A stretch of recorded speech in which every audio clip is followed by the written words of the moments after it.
Good evening. Tonight's story is a journey not just through heartbreak and healing, but through something deeper, something we often overlook in our day-to-day lives. Family. You're about to hear a story of reconnection, of shattered bonds mended through tears, time, and something bigger than all of us: love. Let the fire warm your spirit as we unfold this faceless tale that may just change how you look at the ones closest to you. It was the middle of July 2022 when Ben Walker returned to Savannah, Georgia, for the first time in years. The streets felt the same, but quieter. His grandfather's old house on Liberty Street, now legally his, stood frozen in time. The place smelled like memories. Faint wood polish, forgotten newspapers, and something unnameable that clung to corners. Ben had come to clean it out and sell it. At least that's what he told himself. What he didn't say, not even to Claire, his younger sister, was that he wasn't sure who he was anymore. He hadn't spoken to his father in 10 years. Not since the funeral. Not since the fight. Claire hadn't spoken to either of them much since their mother's passing 5 years ago. The silence between the siblings was the product of hurt, left to rot. After their mother's funeral, Ben and Claire had argued over everything: where she should be buried, what songs to play, who should speak. Their arguments were sharp, final, and filled with old, buried anger that neither of them understood fully. Claire moved to Milwaukee. Ben stayed in Atlanta. Both chose distance instead of repair. It was while clearing the attic that Ben found the box. He had pulled down the ladder, expecting nothing more than dust and insulation. But behind an old cedar trunk sat a plain cigar box sealed with masking tape. On it, in a familiar scrawl, were the words, "For Ben." Inside were a stack of letters. Each was dated, one for every year since 2012. The year Ben had walked out after a shouting match with their father, Peter. Ben opened the first letter. It began simply, "Dear Ben, I don't know how to undo what I said, but I hope someday you'll let me try." The words blurred through Ben's tears. Each letter shared stories from Peter's life. How he missed football Sundays, the garden he kept alive for their mother, regrets he'd never voiced aloud. Some letters rambled, some apologized, some just asked, "Are you okay?" Ben spent that night reading every word. By morning, he was on the road. Peter had moved to assisted living, now confined to a wheelchair due to Parkinson's. When Ben walked into the room at Riverside Oaks, his father blinked twice before whispering, "Am I dreaming?" Ben took his hand. "No, Dad, I got your letters." They sat together for hours. No big confessions, no perfect words. Just the space between them, slowly filled with warmth again. They spoke about old memories. How Ben used to hide under the table during thunderstorms. How Peter once spent an entire weekend helping him build a treehouse that never stood upright. The next day, Ben did something he hadn't done In half a decade, he called Claire. She didn't answer, but she listened to his voicemail over and over.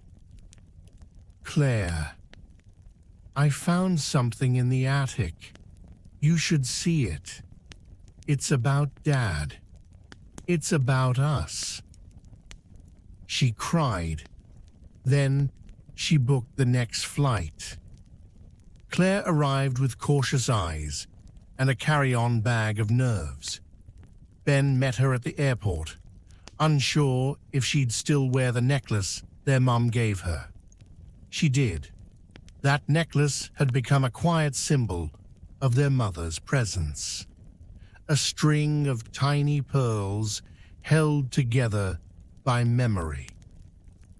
Back at the house, they sat in silence before Ben showed her the second box.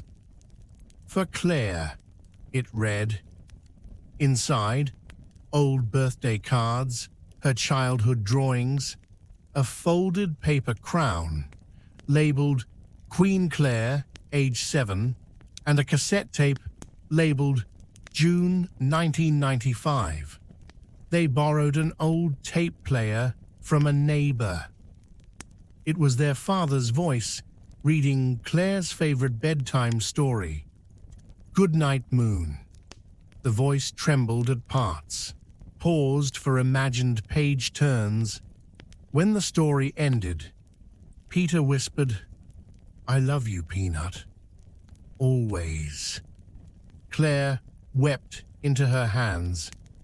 Ben placed an arm around her shoulder, and for the first time in years, she didn't shrug him off. They stayed up until morning, sharing stories they hadn't dared to speak in years. They talked about the moments they thought they had lost forever. They visited Peter together that weekend. He smiled when he saw them. You look like your mother when you stand side by side, he said, eyes glinting with age and peace. They brought him photos, music, and laughter. Days passed like old summers, slowly, sweetly. Peter even asked Ben to bring his guitar one afternoon, and they sang songs they hadn't touched since childhood. Peter passed away the following Tuesday. Claire was holding his hand. Ben had fallen asleep in the chair.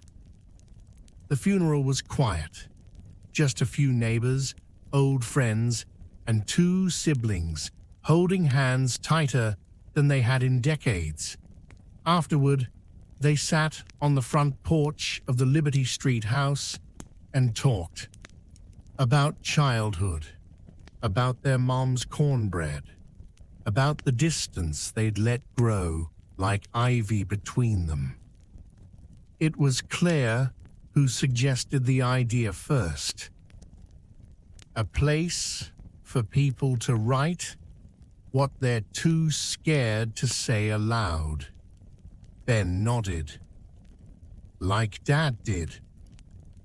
3 months later, the Letters House opened its doors. It was a small community space, nestled a few blocks away from the old house. There were cozy corners with writing desks, shelves of blank stationery, and walls where anonymous letters could be posted. A room was dedicated to memory, with rotating exhibits. Drawings from local school children, notes between mothers and daughters, apologies from fathers to sons. Some wrote apologies, some wrote confessions, some just wrote, I miss you. On opening day, a woman in her 60s pinned a letter that read, Dear Jamie, I should have told you I was proud. Ben posted one too. Dad, I got your letters. I love you too. Over the next year, more than 1,000 letters were left on the wall. People came from other states just to read the stories. Some cried, some laughed, some reconnected. The letters house became more than a building. It became a bridge.